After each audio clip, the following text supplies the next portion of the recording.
જગતાપનો phone હતો, આપણા ભાઈનો ફોન હતો. ભાઈ ના ફોન આપણા ભાઈ ના વલ્લા પાણી ભરેલા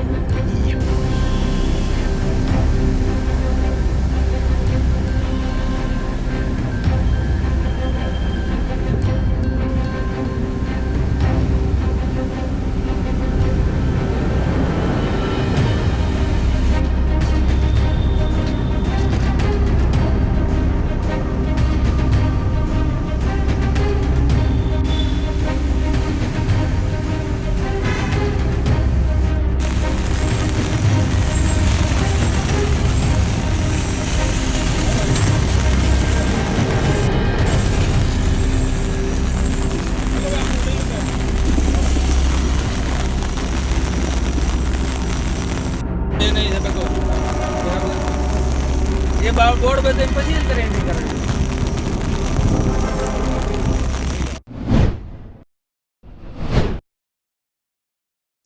2025ના ચોમાસાના વરસાદનો છેલ્લો રાઉન્ડ ચાલુ થઈ ગયો છે. આજે 28 સપ્ટેમ્બરથી લઈને 2 ઓક્ટોબર સુધી આ વરસાદી રાઉન્ડ ચાલુ રહેશે, જેમાં રાજ્યના અનેક વિસ્તારની અંદર સામાન્યથી મધ્યમ અને મોટાભાગના વિસ્તારની અંદર ભારે વરસાદની સંભાવનાઓ છે.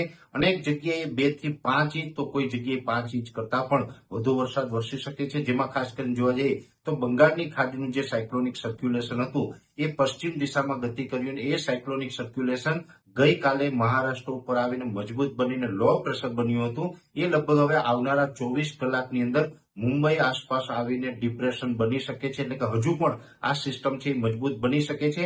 ડિપ્રેશન બનવાને કારણે આવનારા 24 થી 36 કલાક દરમિયાન મુંબઈની અંદર જનજીવન અસ્તવ્યસ્ત થઈ શકે છે. મુંબઈની અંદર ભારેથી અતિ ભારે વરસાદ નોંધાય તેવી શક્યતાઓ છે. અને હવે આજે 28 સપ્ટેમ્બરથી ગુજરાતના પણ અમુક વિસ્તારની અંદર વરસાદની શરૂઆત થઈ છે, જેમાં સૌરાષ્ટ્રના વિસ્તારો અને દક્ષિણ ગુજરાતની અંદર વરસાદની શરૂઆત થઈ છે.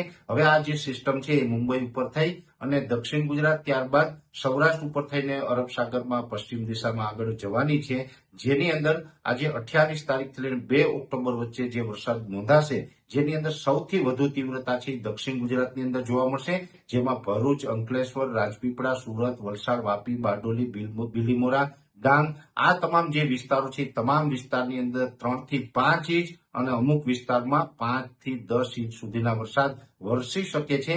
અને એ સાથે સમગ્ર રાજ્યની અંદર આ વરસાદ દરમિયાન પવનની ઝડપ પણ વધી જશે. અત્યારે જે નોર્મલ પવનની ઝડપ છે એ વધી અને વરસાદ જે વિસ્તારમાં હશે એ વિસ્તારમાં 40 થી લઈને 50 કિલોમીટર પ્રતિ કલાકની ઝડપે પવન ફૂંકાશે. દક્ષિણ ગુજરાતમાં પણ પવન સાથે વરસાદની શક્યતાઓ છે.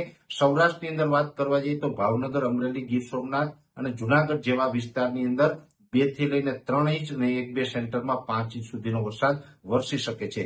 બોટાદ, મોરબી, સુરેન્દ્રનગર અને રાજકોટ જેવા વિસ્તાર છે તેમાં પણ હળવાથી સામાન્ય અને 1-2 જગ્યાએ મધ્યમ વરસાદ વરસે, એટલે 1 થી લઈને 2 ઇંચ સુધીના વરસાદ ત્યાં વરસી શકે છે. પશ્ચિમ સૌરાષ્ટ્રમાં દ્વારકા, જામનગર, પોરબંદર જેવા વિસ્તારની અંદર પણ 1 થી 2 ઇંચ સુધીના વરસાદની શક્યતાઓ છે. દરિયાઈ કાંઠાના વિસ્તારો હશે પશ્ચિમ સૌરાષ્ટ્રમાં, તેમાં 2 ઇંચ કરતા વરસાદ વધી શકે છે.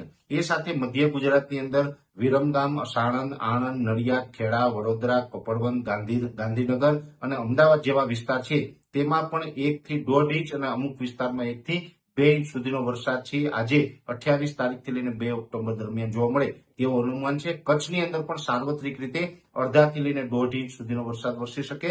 ઉત્તર ગુજરાતમાં સાબરકાંઠા, બનાસકાંઠા, પાટણ, મહેસાણા અને જે વાવ-થરાદના વિસ્તારો છે એ તમામ વિસ્તારોમાં વરસાદની શક્યતાઓ છે. ખાસ કરીને ઉત્તર ગુજરાતમાં થોડીક તીવ્રતા ઓછી હશે. એમાં પણ સૌથી ઓછી તીવ્રતા છે અરવલ્લી અને સાબરકાંઠા જિલ્લામાં જોવા મળે તેવી શક્યતાઓ છે. બનાસકાંઠા, પાટણ અને મહેસાણા જેવા વિસ્તારો છે, વાવ-થરાદના વિસ્તારો છે, તેમાં પણ અડધાથી લઈને 1 ઇંચ સુધીનો વરસાદ વરસે તેવી શક્યતાઓ છે. એકાદ સેન્ટરની અંદર થોડીક તીવ્રતા વધારે હશે, બાકી મોટા ભાગે ત્યાં વરસાદની તીવ્રતા નોર્મલ રહેશે. મધ્યપ્રદેશ બોર્ડરે મહીસાગર, દાહોદ, ગોધરા અને છોટાઉદેપુર જેવા વિસ્તારો છે ત્યાં પણ 1 થી 1.5 ઇંચ સુધીનો વરસાદ જોવા મળી શકે છે. એટલે ઓલ ઓવર ગુજરાતમાં જોવા જઈએ મેં જેટલા જિલ્લાના નામ જણાવ્યા છે તમામ જિલ્લાની અંદર વરસાદની શક્યતાઓ છે.